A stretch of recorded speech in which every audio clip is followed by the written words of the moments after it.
Hello বন্ধুরা, good morning. কেমন আছো তোমরা সবাই? আশা করি তোমরা সবাই খুব ভালো আছো, সুস্থ আছো। সুন্দর দিনের সাথে সুন্দর একটি ব্লগ তোমাদের সাথে আবারও শেয়ার করার জন্য চলে আসলাম। আশা করি তোমাদের ব্লগটি ভালো লাগবে, তো শুরু থেকে শেষ অবধি ব্লগটি দেখো। এই যে দেখো, মোটামুটি আমার রান্না কমপ্লিট। এখানে শুধু ভাতটা বসিয়েছি, ভাতটা ফুটেও উঠেছে। আর এখানে আজকে আমাদের বাড়িতে, আজকে তো মানডে, আজকে নিরামিষ। এই যে এখানে হচ্ছে ডাল, ঝিঙে দিয়ে ডাল করেছি। আর এখানে হচ্ছে 2 রকমের ভাজা, আলু করলা ভাজা, আর এখানে হচ্ছে সজনে ডাঁটা ভাজা। আর এটা হচ্ছে,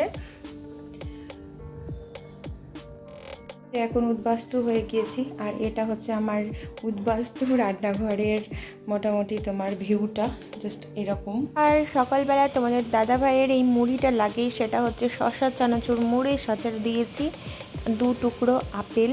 তো এটা দিয়ে ও সকালের ব্রেকফাস্টটা কমপ্লিট করবে। আর ঘড়িতে এখন বাজে প্রায় 9টা। তো চলো যাওয়া যাক তোমাদের দাদাভাইয়ের কাছে। তো এই যে দিয়ে দিয়েছি, আর ও হচ্ছে সেটা খাচ্ছে। আর ঘরের অবস্থা হচ্ছে এই রকম। ঘরটা মোটামুটি আজকে সব কিছু গুছানো কমপ্লিট। এখানে দেখো আমার কি বলবো, ড্রিম কিচেন চলছে বানানো। এখনও তো অনেক দেরি, জানি না কখন হবে, কখন পাবো। আর এই যে এখানে এই পরিস্থিতি। ওয়ালপুট্টি করা কমপ্লিট একদম। আর ওয়ালপুট্টি করার পরে দেখো কি সুন্দর লাগছে, খুব ভালো ফিনিশিং করেছে দাদা। তো যে দাদা আমাদের কি বলবো করছে, সেটা হচ্ছে আমাদের রিলেটিভ, হচ্ছে তোমার দাদার পিসির ছেলে, নিজের পিসির ছেলে। তো ওই রঙের কাজটা করে। আর খুব ভালো ফিনিশিং, দেখতেই পাচ্ছ। এই ঘরের সিলিংটাও কমপ্লিট। আর এই ব্যালকনিতে কাজ চলছে, 1বার না 2বার মাত্র হয়েছে, আমি ঠিকমতো জানি না। আর এখানে এই যে ফার্নিচারের অবস্থা হচ্ছে ঠিক এই রকম। এই ঘরটা তোমাদেরকে দেখাই, দেখো এই ঘরটা তো আরও মানে কি বলবো যাতা অবস্থা হয়ে রয়েছে।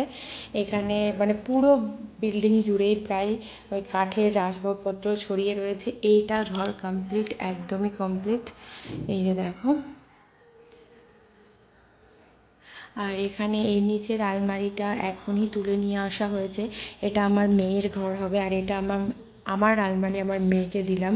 মায়ের জিনিস মেয়ে ব্যবহার করবে, তাতে আর কি বলো। আর আমার যেহেতু নিজের ঘরেই একটা ওয়ার্ড্রপ হয়ে গিয়েছে, সেই জন্য আর আমার দরকার নেই আলমারির। যদিও বা আরও একটা অপশান আমার কাছে আছে। আর এখানে একটা বেসিন রয়েছে, কেমন কি যখন লাগাবে তখনই তোমাদের সাথে শেয়ার করবো, কারণ এখন তোমরা বুঝতেই পারবে না। কালকে এসেছিল হচ্ছে রেলিং যারা করবে তারা। তো যত তাড়াতাড়ি পারছি কাজটা কমপ্লিট করার চেষ্টা করছি, দেখা যাক কতটা কি হয়।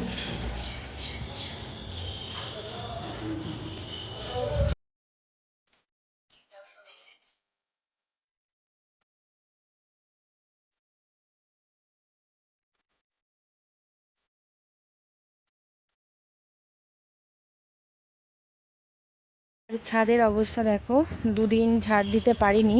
মোটামুটি 3 দিন আগে দিয়েছিলাম ঝাড়, আবার নোংরা হয়ে গিয়েছে। আর কি বলতো, এখন এত গরম কি না, আর সকালবেলা উঠেই আমাকে রান্নাবাড়ি কমপ্লিট করতে হচ্ছে, ওই জন্যে ছাদ ঝাড় দেওয়া রেগুলার হচ্ছে না। আর যেহেতু মেয়েরও মর্নিং স্কুল, ওই জন্যে তোমার আরও বেশি অসুবিধে হচ্ছে। আর আমাদের রাস্তার ধারে বাড়ি, আর ধুলোর তো মানে কি বলবো, বিনবুলায় মেহমানের মতো। কিছু জামা কাপড় কালকের কাঁচা ছিল, একটু মানে ভেজা ভেজা ছিল, ওগুলো দেওয়া হয়েছে, কিছু কাঁচতেও রয়েছে। আর আমি এই যে আমার ওই বাড়ির থেকে আনা মাধবীলতা গাছটার একটা ব্যবস্থা করেছি কালকে। এই যে দেখো, এখানে একটা খুঁটি দিয়েছি, আর এখানে একটা সুতো বেঁধে দিয়েছি, কারণ ওটা তো লতানো গাছ। আর নিচে যে গাছটা ছিল টগর ফুলের গাছটা, ওইটাকে টেনে হিঁচড়ে উপরে তোলা হয়েছে। এখন দেখা যাক, মোটামুটি উপরে একটা বড় টব করার প্ল্যান রয়েছে। তো যতদিন না হচ্ছে, আমি এরকম একটা বাকেটের মধ্যে লাগিয়ে রেখেছি, মানে বাবা করেছে এই কাজটা, নিচ থেকে উপরে নিয়ে আসার কাজটা। আর এই গাছগুলো মোটামুটি এখন মানে কি বলবো গাছ লাগছে কি, কারণ কিছুদিন আগে যা অবস্থা হয়েছিল গাছগুলোর, বলার কথাই ছিল না। নিচে যাওয়া যাক। সকালবেলার মোটামুটি এক পার্ট তো চুকিয়ে ফেলেছি, এবার আর এক পার্ট বাকি রয়েছে। আজকে সোমবার ভোলে বাবার পুজো দিতে হবে। তো চলো তাড়াতাড়ি স্নান টান কমপ্লিট করে নিই।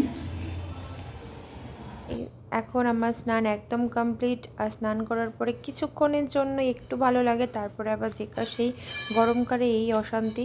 এবার চলো যাওয়া যাক নিচে। নিচে এই যে চলে এসেছি ঠাকুর ঘরে। আর এখানে আমাদের গোপুসোনা আজকে ঘুমোচ্ছে, তো তাকে ওঠাতে হবে, প্লাস সব কিছু রেডি করতে হবে, পুজো দিতে হবে। তো একে একে সব কিছু আমি করে নিলাম। গোপুসোনাকে প্রথমে তুললাম, তারপরে এখানে আমি সবগুলো ঠাকুর মুছিয়ে ভালো মতো পরিষ্কার করে এরপরে ফুল যেগুলো ছিল, কিছু আমাদের গাছে মানে অনেক রকম ফুল ফুটেছে ছাদে, যারা যখন গিয়েছিলাম তখন হয়তো কিছু কিছু লক্ষ্য করেছো। তো এখানে ফুলগুলো দিয়ে আমি ভালো মতো আগে সাজিয়ে নিচ্ছি। আর কি বলো তো, গুছিয়ে পুজো করতে না বেশ অনেকটাই টাইম লাগে, আর যেহেতু অনেকটা ফুল ছিল তাই গুছানোও ভালো হচ্ছিল, মানে গুছোতে ভালো লাগছিল অ্যাকচুয়ালি।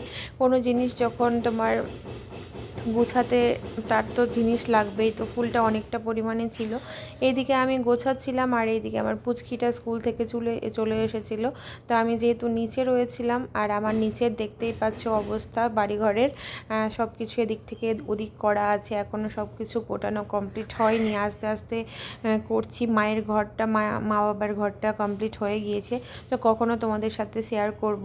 আগের লুক আর এখন লুক অনেকটা চেঞ্জ হয়ে গিয়েছে। তো মেয়েকে মোটামুটি স্কুল ড্রেসগুলো ছাড়িয়ে দিয়ে তারপরেও ঠাম্মির হেফাজতে রেখে আমি চলে আসলাম আবারও পুজোর ঘরে। তো জবটা করছিলাম, যেহেতু আমি আর তোমাদের দাদাভাই একসাথে দীক্ষিত, তো প্রত্যেক দিন জবটা করতে হয়। আর পুজো করা মোটামুটি আমার প্রায় শেষের দিকে। এরপরে মার সাথে একটু আমি কথা বলছিলাম, মা কি যেন বলছিল আমার ঠিক এখন মনে নেই। তো যাই হোক, এই যে সব কিছু আরতি দেখিয়ে দিলাম। এরপরে আমার প্রায় মোটামুটি 80% মতো পুজো হয়ে এসেছে। আর কি বলো তো, ডেলি বেসিসে আমার পুজোটা করা হয়ে ওঠে না, কারণ এখন তো উপর নিচে এত পরিমাণে কাজের প্রেশার, কাজ চলছে, তো তার জন্য বাড়িঘরের অবস্থা এত পরিমাণে মানে খারাপ হয়ে থাকছে যে সেগুলোকে গুছোতে আর মেয়ের পেছনে টাইম দেওয়ার জন্য না আমি ঠিকমতো করে পুজোটা দিতে পারি না প্রত্যেক দিন। মানে বলে না, কিছু ইচ্ছে থাকলেও উপায় হয় না অনেক সময়, তো এই হচ্ছে ব্যাপার। তো পুজোটা প্রত্যেকটা মানুষের রেগুলার বেসিসে করা ভালো, তো আমার দ্বারা হয় না, তার জন্য আমি কি বলবো, ক্ষমা চেয়ে নিচ্ছি ঘরের কাছে বা ঠাকুরের কাছে বা ভগবানের কাছে, যাই বলো না কেন। তো চলো, মোটামুটি আমার পুজো কমপ্লিট। আর পুজোর শেষে ভিউটা জাস্ট এরকম ছিল। আমার গোপু সোনাকেও তোমাদের সাথে একটু দেখিয়ে দিলাম। আর এই ঠাকুর ঘরটাকেও আমার একটু চেঞ্জ করার প্ল্যান রয়েছে। তো এটা যেহেতু কার্পেন্টারের কাজ আছে কিছুটা, তো সেটা আমি পরেই করব, কারণ উপরের কাজ পুজো তো দিয়ে আসা হলো। এরপরে এই যে বাড়িঘরের অবস্থাটা জাস্ট দেখো, দেখো এই জায়গাতে আজকে এই টাইলসটা কাটা হচ্ছে। এই যে দেখো কত বড় টাইলসটা, আর এই যে এই টাইলসটাই কাটা হচ্ছে ওখানে। এটা অনেক কষ্ট করে মানে আমি মানে কি বলবো জোগাড় করেছি, পাওয়াই যাচ্ছিল না। তারপরে এখানে ওখানে খুঁজে আমি একদম হোয়াইট চাইছিলাম বেসটা, মানে টপটা, তো যাই হোক পেয়েছি। আর এত গরম পড়েছে, ঘরের অবস্থাটা জাস্ট দেখো। আমি এখন মেয়েকে দেব হচ্ছে ঘুম, অনেকটা সকালে উঠেছে এখন, যেহেতু মর্নিং স্কুল চলছে। ঠিক আছে, তুমি এখন ঘুমোবে তাহলে। রেস্ট হলো, এখন বাজে প্রায় 6টা। আর এই যে ওকে দেখো এখনও ঘুমিয়ে, ওর ঘুম এখন এই যে ফলাহার করা হবে। তো এখানে মৌসম্বি রয়েছে, অ্যাপেল রয়েছে, আর এটা ব্যানানা, আর এটা হচ্ছে ম্যাঙ্গো। তো চলো ওকে একটু ফল টল দিই। পরে মা মেয়েতে বসলাম এই যে কলা খেতে। আর প্রত্যেকটা বাচ্চার সাথে সাথে আমার বাচ্চাও কলা খেতে খুব ভালোবাসে। আর আমি সব রকম কলা খেতে পারি না, বেশি পাকা কলা যেগুলো একদম মানে তুলতুলে হয়ে যায় সেটা আমি পারবো না খেতে। ভালো পাকা একটু শক্ত শক্ত থাকবে সেটাই আমার ভালো লাগে। তো পাকাটা মানে কলাটা একদম পারফেক্ট ছিল, তো আমার বেশ ভালো লাগছিল। আর আমি আমার মেয়ে দুজনে একসাথে মজা করে সেটা খাচ্ছিলাম, বেশ ভালো লাগছিল। আর আমার মেয়ে তো ঘুম থেকে ওঠে ব্যাস একটু জল খেয়ে তারপরে এটা শুরু করেছে খেতে। তো ওর খাওয়া হলো, ওকে মোটামুটি রেডি করে পাঠিয়েছি ওর ঠাম্মির সাথে একটু খেলাধুলা করতে বাইরে। আর এর মধ্যেই ওর বাবাও চলে এসেছে অফিস থেকে, আজকে অনেকটা তাড়াতাড়ি চলে এসেছে। আর সাথে নিয়ে এসছে এই যে সন্ধ্যেবেলা স্ন্যাক্স, সেটা হচ্ছে সিঙ্গারা। আর তার সাথে এনেছে কি বলতো, এই যে তোমাদের দাদাভাই যেটা ইউজ করে, যেটা ছেলেদের লাগে, সেটা হচ্ছে এই ফোমটা। আর এনেছে হচ্ছে ডেটল সাবান, যেটা 3টে প্যাক ছিল, অলরেডি একটা হয়ে গেল কাটা, যেটা একদমই ছিল না।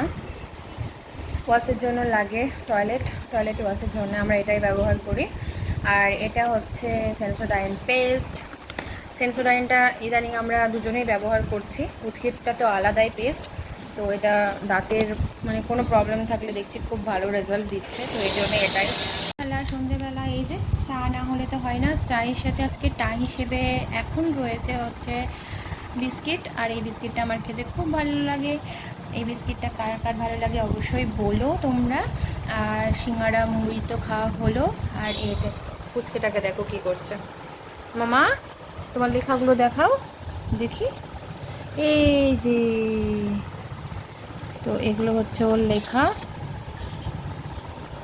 আমি ওর তো খাতা অন্যরকম থাকেই, মানে স্কুলের খাতা। আর ওর হাতের এই যে লেখা দেখো, রুলেরগুলো ওর লেখা।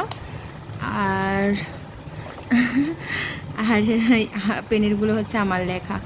তো এখন ওদের যেহেতু নার্সারিতে একদম ছোট, 4 বছরও কমপ্লিট হয়নি, কেবল নার্সারি, তো ওই জন্যে ক্যাপিটাল লেটারই রয়েছে, স্মল লেটার এখনও দেয়নি।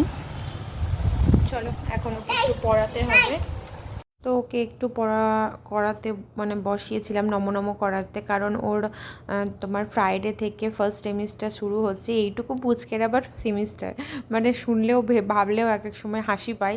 যার কিনা 4 বছর জোটেনি, তার আবার সেমিস্টার মানে এক্সাম। তো যাই হোক, রুলস। আর ওর মোটামুটি যেটা ওর সিলেবাসে রয়েছে সেটা ওর কমপ্লিট হয়ে গিয়েছে, সব কিছুই লেখা থেকে শুরু করে সব কিছু। আর আমি এরপরে বসে পড়েছি মেয়ের নেক্সট ডের জন্য ব্যাগ প্যাকিং করতে, স্কুলের জন্য রেডি করতে, যেটা আমার মানে সবটাই আমার দায়িত্ব। ওকে হোমওয়ার্ক করানো থেকে শুরু করে সব কিছুই। মাঝে মধ্যে ওর বাবা হেল্প করে, একদমই যে হেল্প করে না সেটা বলাও ভুল, অবশ্যই হেল্প করে। তো চলো, মোটামুটি আমার এটা কমপ্লিট হয়ে গেল। ছাদে